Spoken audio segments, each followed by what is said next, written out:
Assalamualaikum warahmatullahi wabarakatuh. Video kali ini saya akan membahas tentang resiko terberat galbe atau mungkin telat bayar pinjaman online Ada Kami. Nah, apa sih resiko terberatnya? Apakah Ada Kami bisa membawa para debitur yang telat bayar atau gagal bayarnya ke jalur hukum pidana atau ke jalur hukum perdata? Banyak sekali yang mulai ditagih yang mungkin dirasa cukup mengganggu ya. Karena apa sih? Karena pastinya banyak akan menerima nomor telepon asing yang menghubungi teman-teman semua. Apakah resikonya bakal sampai ke jalur hukum dan apakah resikonya bakal sampai ke pidana?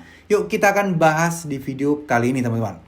Pertama-tama yang akan kita bahas kali ini adalah resiko yang paling ditakuti dulu deh, yaitu didatengin DC lapangan. Sebenarnya mungkin kebanyakan orang bukan takut ya, mungkin lebih ke malu. Takut orang tuanya tahu, takut tetangganya tahu, takut RT RW-nya tahu. Nah, itu ketakutan karena malu, bukan karena ketakutan karena mungkin DC-nya bakal kasar lah atau menyakiti lah dan lain sebagainya. Yang jelas, Ada Kami sampai saat ini video ini dibuat, kalian tidak perlu khawatir lagi, Ada Kami masih belum punya DC lapangan. Sehingga jika kalian telat berapapun atau mungkin gagal bayar pinjaman online Ada Kami berapapun, kalian tidak akan didatengin DC lapangan ke rumah kalian. Masa sih pinjol sekelas Ada Kami ini yang sudah besar, sering iklan di sana kemari, itu tidak mempunyai DC lapangan? Nah, kita akan coba tarik garis lurusnya dulu. Pinjol-pinjol lain yang menggunakan DC lapangan itu, mereka itu rata-rata menggunakan outsource, rata-rata menggunakan perusahaan pihak ketiga untuk melakukan penagihan.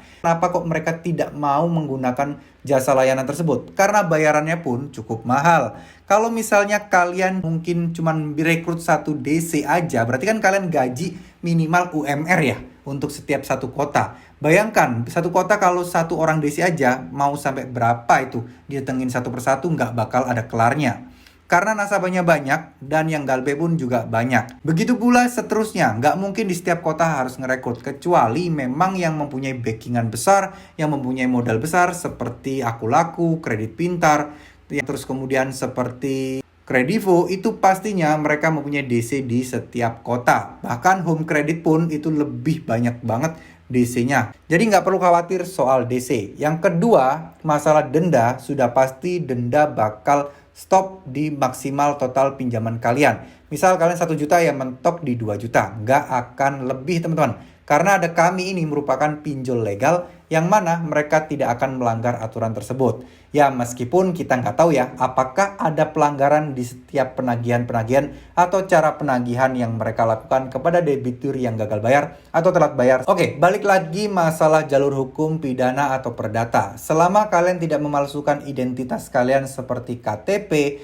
SIM, NPWP, apapun itulah pokoknya dokumen negara yang mempunyai nilai hukum atau legalitas yang tinggi, selama itu tidak kalian palsukan, kalian akan aman dari pidana atau penjara. Namun ketika kalian memalsukan itu, pihak Ada Kami pun bisa mempunyai peluang untuk melaporkan kalian menjadi pemalsuan data dan lain sebagainya. Memang tidak ada unsur semacam kayak merugikan pinjol itu, enggak. Dilaporkannya itu lebih kepada karena pemalsuan data kalian. Nah, itu hukumannya cukup lumayan. Nah, sekarang untuk masalah kalau misalnya salah ngisi alamat kantor, salah ngisi nomor telepon, apakah itu juga termasuk bisa dikenakan ke pidana? Jawabannya enggak. Kenapa? Karena nomor telepon, alamat, dan lain sebagainya itu bisa ganti tanpa pemberitahuan sewaktu-waktu. Terus kemudian selanjutnya masalah perdata. Mungkin enggak Ada Kami membawa ke jalur hukum perdata? Jawabannya sangat-sangat mungkin. Kenapa? Karena setiap transaksional pinjaman online atau hutang piutang seperti ini itu tentunya dilindungi juga oleh badan hukum. Sehingga Ada Kami pun berhak melaporkan teman-teman semua yang galbay atau telat bayar itu ke jalur hukum juga. Tapi jarang terjadi. Sedikit sekali kejadian-kejadian seperti ini yang benar-benar sampai ke pengadilan. Kok bisa sih? Kenapa? Padahal kan mereka butuh banget duitnya. Sekarang kalian bayangkan, Ada Kami mencairkan uang ke kalian berapa sih? Paling yang galbe-galbe ini kebanyakan rata-rata nggak bakal sampai 10 juta. Nah, sedangkan kalau sampai ke jalur perdata, ke pengadilan, ada pasti proses sengketa dan lain sebagainya. Proses untuk negosiasi dan lain sebagainya. Yang mana itu akan membutuhkan waktu, terus kemudian juga harus bayar pengacara. Belum lagi administrasi persidangan dan lain sebagainya.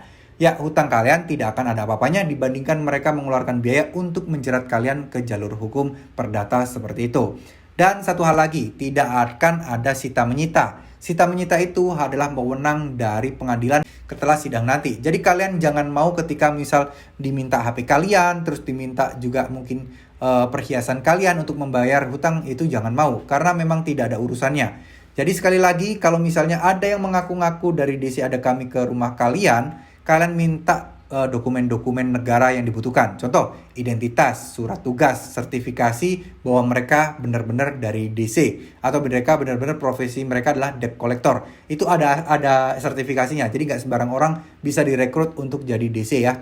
Terus kemudian berbagai surat dan lain sebagainya berhubungan dengan pinjaman kalian. Kalau mereka itu tidak punya, kalian nggak usah terima dan kalian nggak usah tanggapi. Itu wajar. Kalian bilang aja ini sesuai aturan pemerintah dan sesuai OJK.